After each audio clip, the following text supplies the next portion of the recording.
Hi friends, ఇదేమిటనుకుంటున్నారా?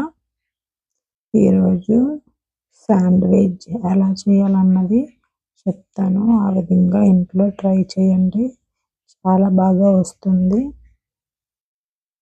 ఒక్కసారి చేస్తే మళ్ళీ మళ్ళీ చేసుకొని తినాలనిపిస్తుంది. ఈ విధంగా చేయండి. ఏం లేదు, ముందుగా ఒక బౌల్ తీసుకొని దాంట్లో ఉల్లిపాయ ముక్కలు, టమాటా ముక్కలు, క్యారెట్, క్యాప్సికమ్ అన్ని చిన్న చిన్న ముక్కలుగా కట్ చేసుకొని ఒక బౌల్లో వేసుకోండి. దాంట్లోనే టమాటా సాస్, చిల్లీ సాస్, పుదీనా సాస్ వేసుకోండి.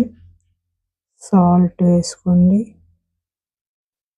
పింక్ సాల్ట్, పెప్పర్ వేసుకోండి.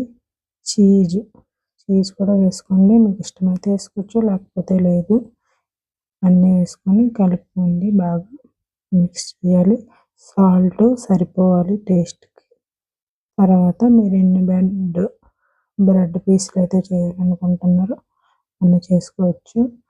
ఈ విధంగా ముందుగా ఒక పెనం పెట్టుకొని దాని మీద బ్రెడ్ పీసుల్ని వేడి చేయాలి. వేడి చేస్తే ఏముందంటే మనం చేసిన ఈ స్టఫింగ్ అనేది కరెక్ట్గా పడుతుంది. అందుకని వేడి చేసుకోవాలి. ఈ విధంగా వేడి చేసుకొని మనం రెండు వైపులా కొంచెం కొంచెం వేడి చేసుకొని ఇప్పుడు మనం చేసుకున్న దీన్ని ఈ స్టఫింగ్ మధ్యలో పెట్టుకొని చూపించిన విధంగా చేసుకోండి. అంతే, చాలా సింపుల్ అండి, ఇంట్లోనే చేసుకోవచ్చు. హెల్దీగా పానం పెట్టుకొని దాంట్లో కొంచెం నెయ్యి కానీ వేసుకొని దాని మీద మనం తయారు చేసుకున్న బ్రెడ్ పీసుల్ని పెట్టుకోండి. కొంచెం పైన కూడా బటర్ వేసుకోండి.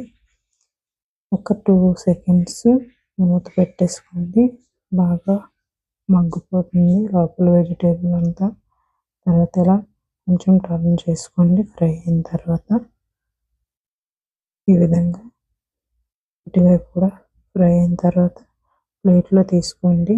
ఇలా ఫ్రై ఎక్కువైనా ఏం పర్లేదు, మనం బటర్ తీసుకుంటాం కాబట్టి కొంచెం కూల్ అయినా చాలా సాఫ్ట్గా తినడానికి చాలా టేస్ట్గా ఉంటుంది.